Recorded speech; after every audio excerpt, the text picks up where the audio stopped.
Welcome, everyone, to the onpoli podcast. I'm Steve Paikin. And I'm John Michael McGrath. Today on the pod, the provincial election is on. We'll get you updated on the highlights of the first few days of Ontario's 44th general election campaign. Financial Accountability Office has the price tag on the government's liberalization of beer, wine, and mixed drinks. Marit Stiles says if elected, she'll remove all tolls on Highway 407. We'll put the NDP leader's campaign promise under the microscope. And in your column, my column, I'll look at what changes in Ottawa could mean for Ontario politics. And I've written about one of truly the great unsung heroes in Ontario political history, whose story is really extraordinary. It's Friday, January 31st, 2025, so let's get to it.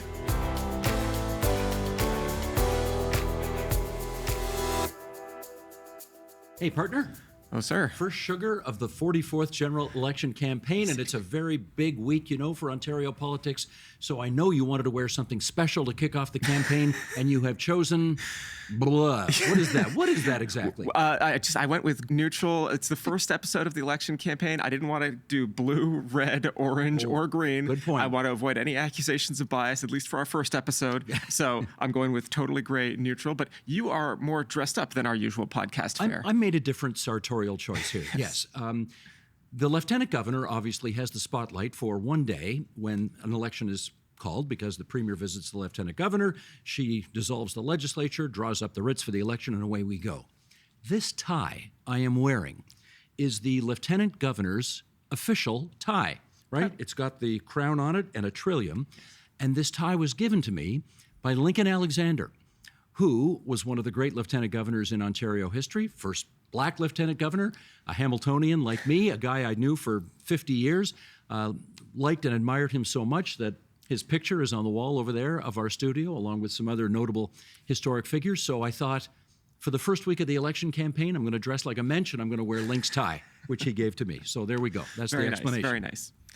Now, shall we do a little housekeeping off the top here? Yes, sir. We want to announce that we are expanding our election coverage on this podcast from once a week to twice a week during the writ period. So, yes, people will see us in their podcast inbox and on YouTube every Friday, per usual, but we're going to add a second episode every Tuesday during the campaign. So, of course, we're going to continue to be on TVO, on television, as we used to say in the old days, Friday nights, 8 and 11 p.m., and on Tuesday nights as well. Same bat time, same bat channel. And I'm actually old enough to get that reference. You do get the reference. Watch that original Batman TV series in syndication, I hasten to add. But I did watch that show, yes. Good. Now, while we're at it, I also have a bit of a mess to clean up from last week, because I had, people may remember, I had a Jack Layton T-shirt on. I found a whole bunch of old T-shirts that I had, and I thought I was going to roll them out over the next many weeks. And it said on it, "I am the Layton legacy." And I don't know why, but for whatever reason, I thought that was from his leadership convention in 2003, but it was not. There was a guy on X named Pundit's Guide who pointed out to me, "Steve, wrong. That was given out on the first anniversary of Mr. Layton's death. He died August of 2011. They gave those shirts out in 2012. So that was what that T-shirt was from, and I appreciate the correction. We're happy to put it on the record. Now, where do we want to go here, JM? We want to discuss how things are different. Yes. Now that the legislature has been dissolved and the election has been called. The biggest difference, of course, is that there are no MPPs anymore. Once the election is dissolved, they all lose their seats and their status. They can no longer use their Queen's Park letterhead. They cannot send emails from their Queen's Park email addresses. And in fact, there actually are people at Queen's Park whose job it is to check to make sure that MPPs do not abuse any privilege. Ex-MPPs don't abuse their privileges and use MPP stuff when there are no MPPs anymore, right? When they dissolve, they really dissolve. Right, absolutely. Actually, there's already been a bit of an incident this week where, I'm not going to belabor this, just one of the political parties had some of the traditional campaign activity that does happen around Queen's Park, but they broke one of the rules and they conducted an interview on the grounds of the legislature, and that's a big no-no. And in fact, legislative staff have warned reporters that is not supposed to happen in the future. We don't refer to MPPs as incumbents anymore because they are not incumbents. Their offices do not exist. They they will be MPPs again if they are reelected after the election. But for now, we call them former sitting members. Right. Now, if there are no MPPs, who's actually running the show down there? Right. So the simple answer is that the Premier and Cabinet are still running the government. They are still the Premier and Cabinet. They're just not MPPs anymore. We've explained this before, but a person can be the Premier and be an MPP separately, or not at all. They are related, but not linked titles, if I could put it that way. The Premier is the Premier until his successor is chosen, or again, if he is reelected with a majority in the legislature, he will just remain the Premier. Now, during an election, the Premier's conduct is generally supposed to be bound by what's called the Caretaker Convention. We've referred to this previously, but it says basically that the Premier and the Cabinet shouldn't be using their public offices for partisan gain. So under the Caretaker Convention, if anything big and urgent comes up, if this were a summer election, I would say, like, if there were a big forest fire in Northern Ontario, obviously the government would have the ability to act to, dispatch water bombers, that kind of thing. But they are not supposed to be making partisan decisions for the gain of their political party at this time. Which, of course, brings us to what may be the first controversy of this election already, because the Premier will be flying to Washington, D.C. twice during the election campaign to meet with American officials. The Progressive Conservative Party says that they will pay for these trips, but it's not just a question of who pays that's the issue here, right? If there is substantial government business going on these trips, then government resources are necessarily going to be used for an extremely high-profile event during the middle of an election campaign that opposition parties are not going to have access to. So that's kind of the issue that a caretaker convention is supposed to address. And on the other side, if there's no substantial government business being done during these trips, then it's just a stunt, right? So you can see the criticism from the opposition parties there. I think the opposition is going to howl about it, and I think the government is going to say, that's our home court advantage. Yes. We have no sign of any other decision yet. Membership has its privileges, as that commercial used to say. And with that, we're off to issue one. How can you tell there was an election called this week? Because the government made a number of announcements spending more than $7 billion over the course of just a few days. Okay, JMM, you want to take us through some of them? Right. So these announcements are not all being spent immediately. It will be spent over some period of time, but they are big numbers. We've got $1.8 billion committed for new healthcare spending, new doctors, that kind of thing. $1.3 billion for new schools.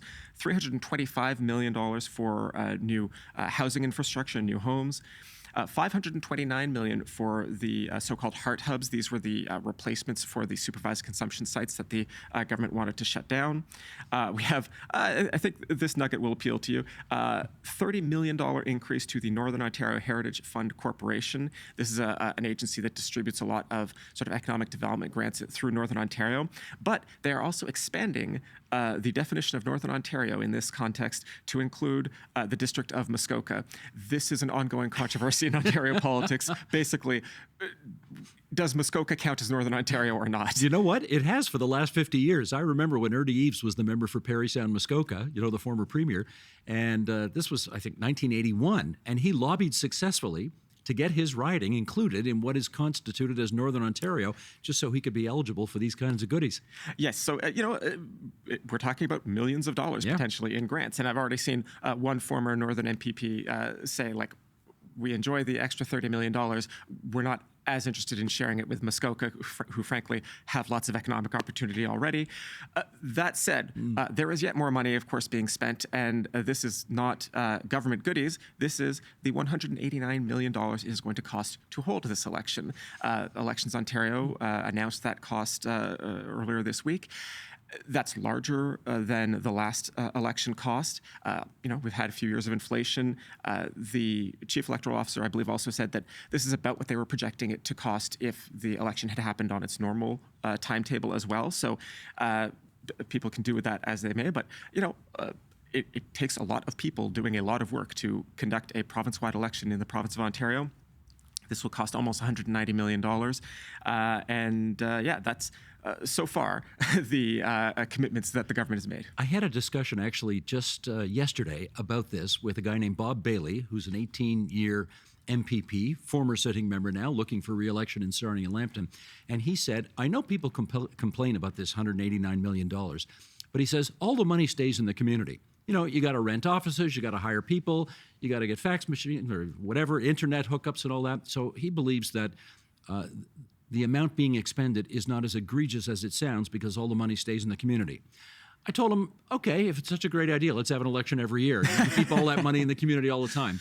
He didn't smile when I said that. It's about, like something like $10 per voter in the province. So it's not like a huge expense. On the other hand, this was also an election of the government's choosing and not one it was required to do. So that's another side of this cost. Speaking of per voter money, let's not forget $3 billion was just sent in the mail to Ontarians in the form of a $200 check. The criticism of this program, of course, is that only people who filed a tax return last year are eligible to get this check. So if you wanted to do something about affordability, there are lots of people in Ontario, unfortunately, who do not file tax returns because they're homeless or they don't make enough money or whatever, and they don't get a piece of that $200 check. Now, the opposition, of course, has been saying for the last many weeks that this thing has been going on, that going to the markets to borrow $3 billion, which we didn't have, it wasn't sitting in the Ontario Inc. bank account, could have been much better spent on different things, $3 billion, than simply handing $200 checks to a lot of people who will not need them. But here we go again. Membership has its privileges, and indeed. The government in its wisdom decided this was a good expenditure of $3 billion. So add it all up, and we're looking at a $10 billion expenditure announced literally over the last few weeks, all in the effort to try to get this government reelected. Well, that's before we get to the actual substantive campaign pledges. The Premier, he is still the Premier, Doug Ford, one of the first big campaign promises he made was that he would maintain the subsidies for EV manufacturers that the province has committed to. That is a $20 billion spending package that is already sort of baked into provincial finances, but that is also a substantial chunk of money. And all of the guidance we are getting is that we should expect some more substantial spending promises on the way. People will start to notice the ad war is taking place on the radio, on television, online, of course. The Progressive Conservatives have come out with their first Election Day ad. It came out actually on day one. The banner says, "Protect Ontario." And every press release now says Doug Ford will be in such and such a city as he continues his campaign to protect Ontario. And the tagline is, "Who's going to fight for you?" And they've got some jingle saying, "Who's going to fight for you?" So we see what the Tories are doing in terms of trying to establish what the ballot question is. It's all about protecting Ontarians from the dreaded Trump tariffs, which, as we record this on Friday, are set to kick in, today or tomorrow? Or so, it might be tonight. February 1st, right? Yeah. So there we go. We'll see what happens. How about on the Liberal side of things? Right, on the Liberal side of things, we have learned where Bonnie Crombie will be running. This has been a little bit of keeping us in suspense for the last few months. The Liberal leader had already said that, of course, she was going to run in Mississauga. She was former mayor of that city, very well known there. But she was coy about which seat in Mississauga she was going to run in. It is, in fact, Mississauga East Cooksville, which is the seat currently held, formerly held by the independent MPP Khalid Rashid, who was elected as a Progressive Conservative and is not running again. I think this is fair to say that this is a real test for Bonnie Crombie. Depending on which poll you look at, the Liberals are not doing spectacularly. I don't think it's guaranteed that she will pick up this seat. A real test for her and this choice right now. Well, lest we seem churlish to point this out, the Conservatives won every seat in Mississauga and Brampton and York Region and Halton Region in the last election. They all tend to vote en masse, for one party. They tend to sweep. So Crombie obviously is hoping over the next 25, 26 days left, that she can change some minds on that. Did you notice who the Progressive Conservatives put up to run against the former mayor of Mississauga? I did notice that. We have Brampton Mayor Patrick Brown's mother-in-law, who is Sylvia Gualtieri. There is no love lost between the two best-known Peel Region politicians, Crombie and Brown. A lot of acrimony between the two of them. This is just more proof of that. The informal launch of this election campaign also happened in Brampton with yet another probably very costly announcement. The province will tunnel a section of the Huron-Ontario LRT through the city of Brampton. Brampton staff were reportedly directed to be present for the announcement and to provide a bit of a human backdrop for the Premier's it was not formally a campaign announcement. It was still a government spending announcement at that point. Nevertheless, that decision to compel Brampton staff to be physically present, I feel, is probably going to be the topic of at least a municipal inquiry in the future.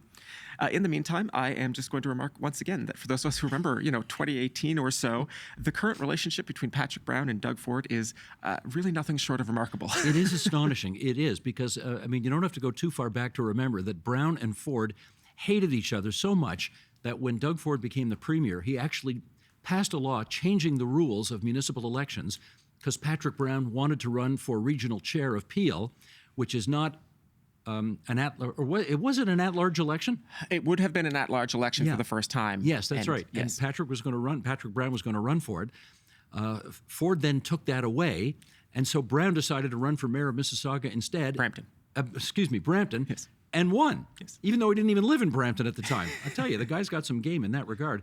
Anyway, for whatever reason, the two have managed to sheathe their swords and have actually worked really well together ever since then. Brampton has done extremely well via the Ford government. They've had a ton of announcements up there. They've now become the third biggest city in Ontario by population, behind Toronto and Ottawa. And I'll tell you what, not too many of us would have seen that coming. No, it's been, a dramatic change.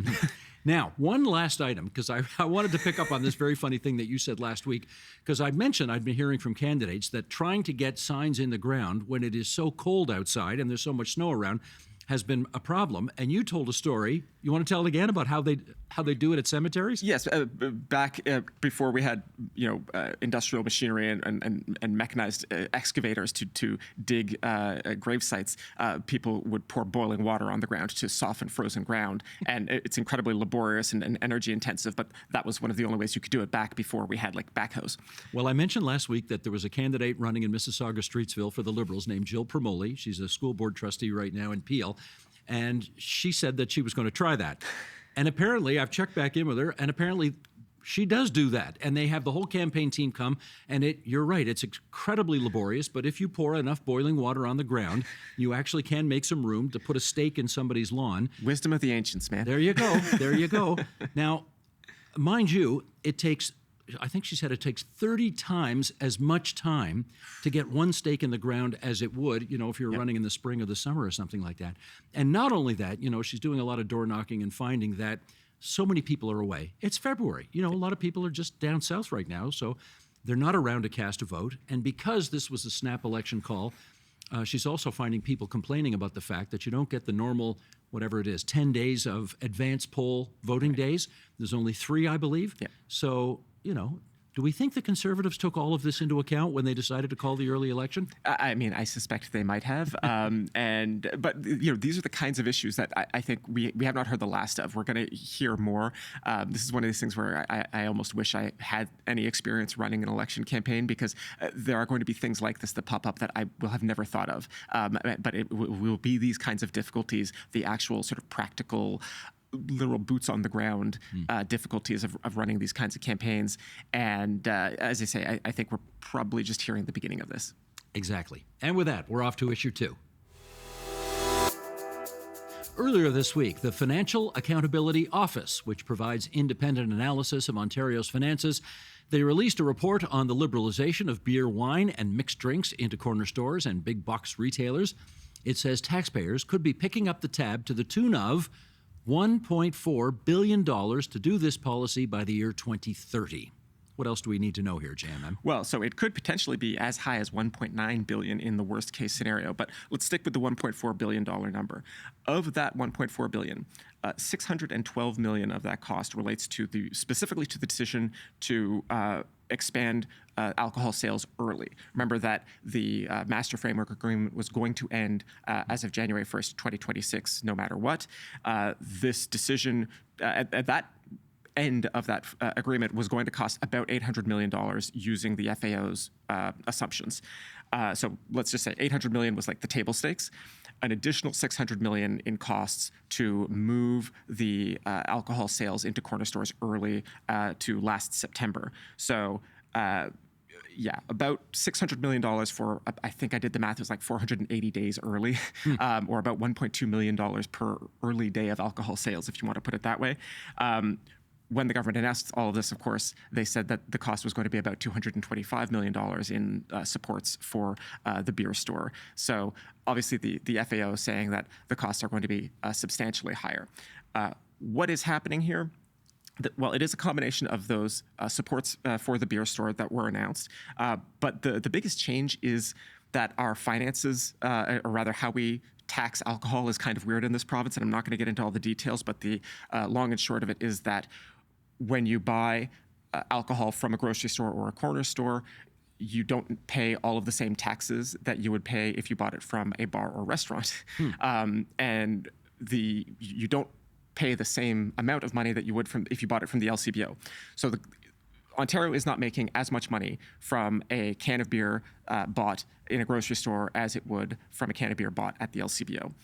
The government can change those policies, and it does still make money off of the wholesaling to grocery stores. It just doesn't make as much money as it could.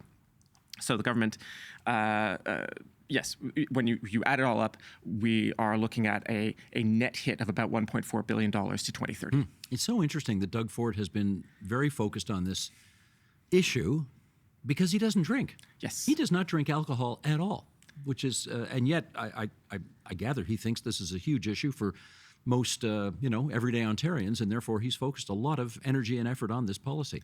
Yeah, and yet it's not like the polls have moved that much since last September. I mean, they're doing well. They were doing well before this too. So it is interesting to me.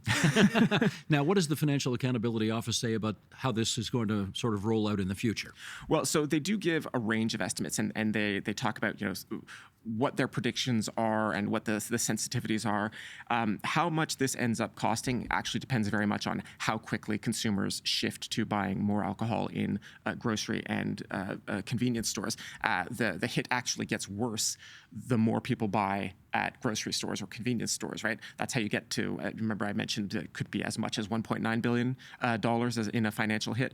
We would get to that $1.9 billion if people just rushed to corner stores. And in fact, if they bought more alcohol than they are projected to, but it came from convenience stores, that would be even worse for the provincial government. So the cost is going to be higher so long as we have this kind of, as I say, kind of odd situation where it is you lose money relative to selling through the LCBO. There is one other point that I want to make. You're on a roll here. Keep going. Yeah. We have frequently said, you and I have said this on this podcast before, that the LCBO is the largest purchaser of alcohol in the world. Apparently, this is controversial. Like, you and I have said this before. It may not be true. The competition seems to be more spirited, if I can make a pun. Very funny, very funny. Costco is often cited as the largest seller of wine and spirits in the world. They have access, of course, to the much larger U.S. market, though I have to add here that Costco is not allowed to sell alcohol in every U.S. state because this is the very, very long legacy of American prohibition. Some states are still odd that way. But when Costco wants to sell alcohol in Ontario, they still have to wholesale through the LCBO. Whether they are exactly the largest seller of alcohol in the world, they are certainly one of the largest. And we mention this because, of course, Premier Ford has threatened to take American booze off of the LCBO's shelves. That threat, as far as we know, is still live. And as we say, we might see tariffs on Canadian goods starting tomorrow. So this is all very relevant. Stay tuned. Oh, what? One more thing? He's not done, friends. We're talking alcohol. Yeah. You may recall that last year I was a bit skeptical about the possibility of an early election. And then I promised, when it became more clear that we were in fact heading into an early election, I promised you a cheap box of wine if we had an early election call, if we saw an early dissolution. Okay. I promised this live on the podcast. Here, sir. let it never be said that I don't pay my debts. Oh, look at you.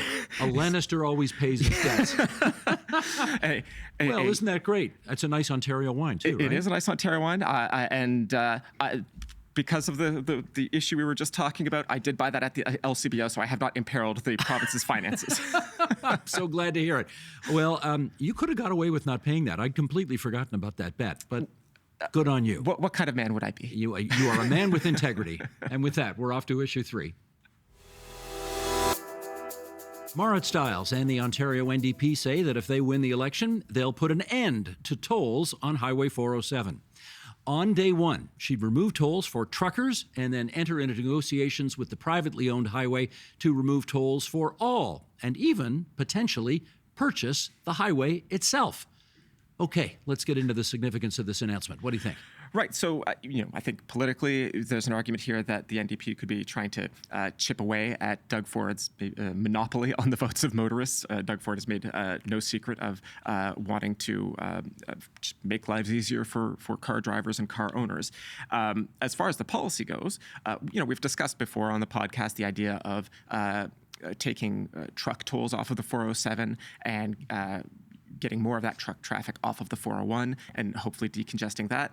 That's one alternative that has been discussed for a while, and all of the opposition parties, as far as I know, have supported that idea. The idea of buying the 407 would be extremely expensive. Not brand new tunnel under the 401 expensive, but it would still be expensive. The value of the current lease is estimated at around $35 billion, and that's before you get into the costs of actually owning and maintaining a highway. At the moment, the private leaseholders pay the maintenance costs of the 407. And then you get into the question of, would it actually help congestion? And I think you can basically think of this as a kind of a highway expansion, even though the highway already exists, right? Taking the tolls off of it would make that highway accessible for a lot more people than it is currently. A lot of people just don't even consider the 407 as an option because of the tolls.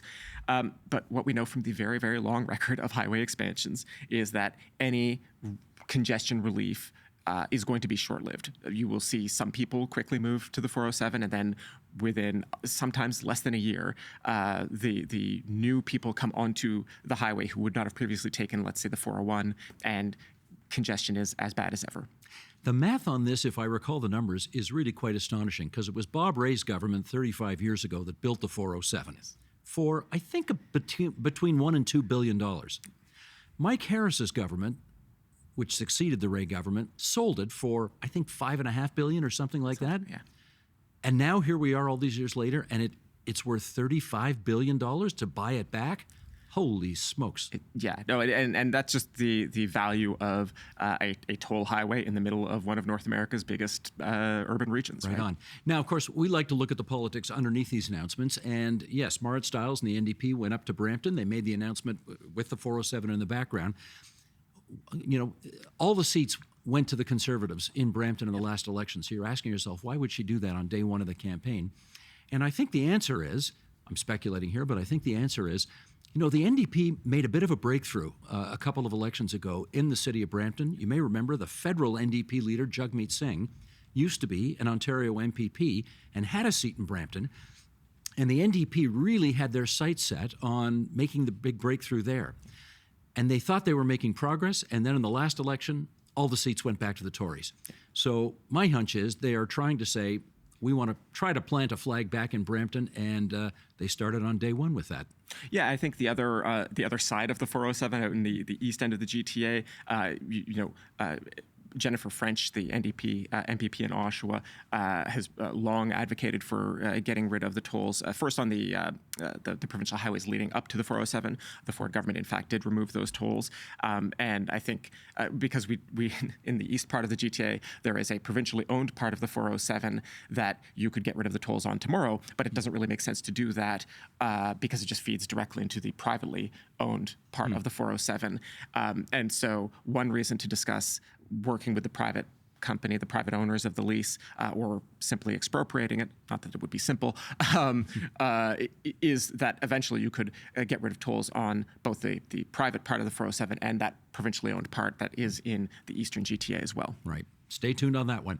And we're off to your column, my column. Okay, it's time now for our regular feature, Your Column, My Column, in which JMM and I reminisce about what we wrote for TVO.org over the past week. What do you want to start off with? Well, the column I wrote just most recently for TVO.org is really about how this election can't just be about the threat of tariffs from Donald Trump. Those are a very big issue, and of course we should be paying attention to that. But there are also political changes coming in Ottawa. As I put it in the column, we are plausibly going to have 3 prime ministers this year. Right. Justin Trudeau, whoever succeeds him as the Liberal leader, and then potentially Pierre Poilievre after the next election, if his current lead in the polls holds on. So whoever succeeds Justin Trudeau, it seems very likely that an era of, I don't want to say free spending, but an era of more generous federal expenditures is coming to a close, and that has real implications for provincial finances. When Chrétien and Martin balanced the federal budget in the 1990s, it was to a large extent by cutting transfers to the provinces, and provinces then had lots of tough decisions to make. I mean, Mike Harris obviously had his own ideas about the common sense revolution, but a lot of the cuts that happened provincially in Ontario were also in the context of reduced federal transfers. And so I'm not going to make any strong prediction about the magnitude of federal spending that is going to come in coming years, but I do think it's going to be less than we have seen previously, and that I think all provincial parties probably want to think seriously about what that's going to mean for their own spending plans in the years to come. Right. And how about you, Steve? Well, you may have heard me refer to him before. I'm not sure. Maybe you have. But I think you know that I think Bill Davis was the most consequential premier, maybe in Ontario history, but certainly in my lifetime. He's come up a few times, and you've now mentioned both Hamilton and Bill Davis in this episode, so we can check that box. Check those boxes and have a drink, right. In fact, we talked about Lincoln Alexander being up on the wall over here. Mr. Davis is on the wall here as well. Yes. He was premier from 1971 to 85. My column this past week is about the woman without whom Bill Davis never could have been the successful premier that he turned into becoming. I want to take you back to 1962. Bill Davis is happily married to his University of Toronto sweetheart. Her name is Helen. He's 33. She's 31. She gets sick and dies, and leaves him a widower with 4 children under the age of 7. He is often talked about at that time, even though he's very young, as a future premier of Ontario. He kind of had that look about him. But of course, his life has fallen apart here, and he actually thinks about quitting politics altogether. Enter Kathleen Mackay. She was from Chicago. Her family had a cottage on Georgian Bay right near the Davises, and so she was actually friends with Bill Davis's younger sister. They'd known each other since they were kids, and at this point in his life, I remember his aides telling me he started burning up the phone lines to San Francisco because that's where she lived. She was a kindergarten teacher in San Francisco, California, very educated, University of Michigan, lived for a year in Germany, spoke fluent German, got another degree at the University of California, Berkeley, and she agreed to leave whatever career she intended to have behind to move from California to Brampton, Ontario, to become mother to his 4 children, and then they had a 5th. And it is not an exaggeration to say Kathleen Davis saved Bill Davis's life. She became the textbook supportive political spouse. She was a lifelong Democrat, actually, in the States, so she had what you might call a moderating influence on her husband's conservative politics. He was known as the more conservative of the candidates running for the PC leadership when he did in 1971. They ended up being married more than 50 years, 5 kids, 12 grandkids, 6 great-grandkids. Wow. And of course, I wanted to write about Mrs. Davis this past week because she died earlier this month at the age of 91. There was a wonderful celebration of life for her in Brampton a week ago today. So rest in peace, Kathleen Mackay Davis. There would be no Bill Davis legend without you, which is why when I wrote a book about Bill Davis, 600-page book several years ago, I dedicated the book to her. She's just very special. And can I tell one more fast story about Mrs. Davis? Absolutely. After the book was published, you know, what happens is when you write a book, the publisher sends you maybe 10 copies in the mail, and you can give those out to family and friends or whatever. So I called Mr. Davis. I said, I want to drive up to Brampton. I want to present you with the first 2 copies off the press, one for you, one for your wife. And he said yes, and I did that. And the cover shot of the book is Bill Davis celebrating his first majority government election win in 1971, and he's wearing a pinstripe suit, and he's chomping on a fat cigar, and frankly, he looks like a bit of a mobster in the picture. So I hand the book, and they haven't seen the book ahead of time. They haven't seen anything to do with it. I hand the book to Mr. Davis, and he looks at it, and I can tell he's not happy. He does not love the picture. Then I hand the book to Mrs. Davis, and she looks at the cover, and she says, "Oh, Billy, look how cute you look." And with her good housekeeping seal of approval, I was just fine with that. The fact he didn't love it, I didn't care about. Mrs. Davis liked the picture, and as far as I'm concerned, that was good enough for me. Excellent. Good. Rest in peace, Mrs. Davis. We miss you already. And with that, let's go to the mailbag. If you've got a burning question or an insightful comment, we always like to hear from you at onpolitics@tvo.org. What do we got now, JMM? Here's a nice one from ex-user at 905 Walter K, who asks, which electoral boundaries will be used for this election? Now, that is a relevant question because, of course, federally, the feds have changed their boundaries for whenever the next election takes place federally, and the province in the past has almost always followed suit using the same boundaries. But we are not harmonizing with the federal boundaries this time, right? No, we have not. There is no constitutional or other requirement that says that Ontario has to adopt federal election boundaries. This is one of those things about federalism. The provinces get to do what they want within their own jurisdiction, and this is provincial jurisdiction. But since 1996, Ontario has used federal election boundaries. That was when the Harris government passed the Fewer Politicians Act, which, guess what, resulted in fewer politicians. It cut the number of provincial ridings and harmonized with the federal riding map. We did a Nerds on Politics video here at TVO about this back in 2022, right after the last election, but it is still relevant if people want to look that up. Is there an issue here that we need to know about? Well, the problem with not updating a riding map regularly is that the province's population is always changing, and some parts of the province grow more quickly than others. So if you don't update the riding map, you get a situation where, for example, one MPP could represent a riding with 150,000 people in it, and another riding might only have 85,000 people. And so effectively, the people in that larger, more populous riding, their votes count for less, right? This sometimes gets cast as like an urban rural issue, right? Like we imagine empty farm ridings. But actually the places that lose out the most are really fast growing suburbs, right? Because it's not so much the total number of people in the riding, but how much it grows between the changes in the riding map. And then there's the additional wrinkle that here in Ontario, notwithstanding the Fewer Politicians Act, we also haven't changed the northern ridings in concert with the federal map since 1999. There's a very let's say special relationship with the northern ridings in Ontario, and again we get into that in that YouTube video from 2022. Yeah, they added some northern ridings that so we have more in Ontario than federally. Well, so the federal riding map has periodically removed a northern riding because the northern Ontario is not growing as fast as southern Ontario, and additionally Ontario added 2 new ridings. So relative to the federal riding map, northern Ontario has, I think, 4 or 5 more seats than it would otherwise have. Okay, we actually have one more question. This is from a listener named John McCurdy, who asks, on your January 24th podcast, you mentioned how you were both present at a political event unbeknownst to each other. I'm curious as to how you met, if you knew each other, if you ever considered each other journalistic rivals, and how you decided to combine your talents. I enjoy learning from your work and that of your supportive teams. I'm also somewhat surprised how entertaining it is to watch you both simply talk. Thanks for your information and your insights, John McCurdy. Well, that's a lovely note. Now, that is, okay, here's what's funny about that note. Yes. Because there is a guy named John McGrath sitting opposite me here. But he is not the first reporter named John McGrath that I worked with. Yes. When I was a cub reporter coming up more than 40 years ago, it was John Michael's father, who's also named John McGrath, who I got to know. He was a reporter at CBC Radio. I was at CHFI and CFTR, mostly covering City Hall. I would see him at City Hall. I'd see him at Queen's Park. We'd cover various events. You know, I used to bump into your dad quite frequently.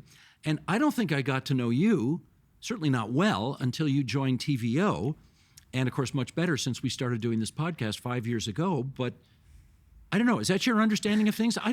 Did we meet before you worked here? We bumped into each other a few times, Yeah. but I would not consider us like, I'm not even sure we were necessarily on a first name basis before I came to TVO. But you did know me, right? Because I started covering Queen's Park at a different outlet in 2013.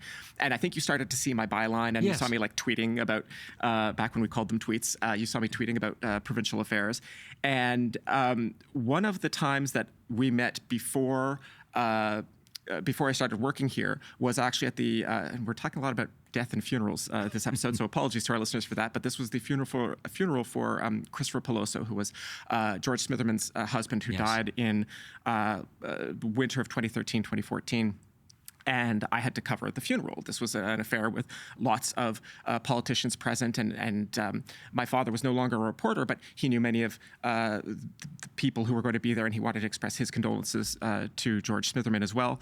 And so as I was leaving that funeral, I had to go back to the office, but I wanted to say hi to my father on the way out of the event. And I was there too, wasn't I? You were there too. Yeah. And as I was walking up to him, I saw you two chatting. And I was sort of coming up behind my father, and I hear you saying, hey, I just want to say your son is doing a lot of really great work. It was really, really interesting. And I sort of poked my head out from behind my father and said, oh, wow, Steve, thanks so much. That means a lot.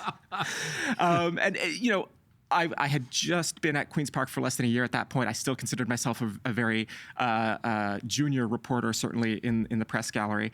And it meant a lot to hear that unprompted from someone of your stature. So I've always appreciated that. Well, thank you. What's the last line of Casablanca? Louis, I think this is the beginning of a beautiful friendship. Who knew? 5 years later, and here we are. Who knew? Good stuff. All right. Again, if you'd like to ask any questions about content on the show or like how we met, you can always email us at onpolitics@tvo.org. And that is the On Poly podcast for this January 31st, 2025, our first episode as we count down to Election Day on February 27th. Remember, during the writ period, we'll be back next Tuesday with our next edition. You can follow our show on Apple Podcasts so that you get notified each time a new episode is available, and you can see the video version of the podcast on the TVO Today YouTube channel. Any feedback you have, we're happy to hear it, good, bad, or indifferent. Write us an email at onpolitics@tvo.org. Be sure to include your first and last name and where you're located. This week's episode was produced and edited by Matthew O'Mara, video editing by Colin Kish. Production support from Jonathan Hallowell and TVO's Digital Media Services team. Our managing editor is Katie O'Connor. Lori Few is the executive producer of Digital. John Ferry is vice president, programming and content. We always like to thank our wonderful studio crew for making our video podcast happen, making the set look so nice, taking the pictures, keeping it sounding good. Anyway, thanks, guys. And until next Tuesday, everybody, bye-bye. Bye-bye.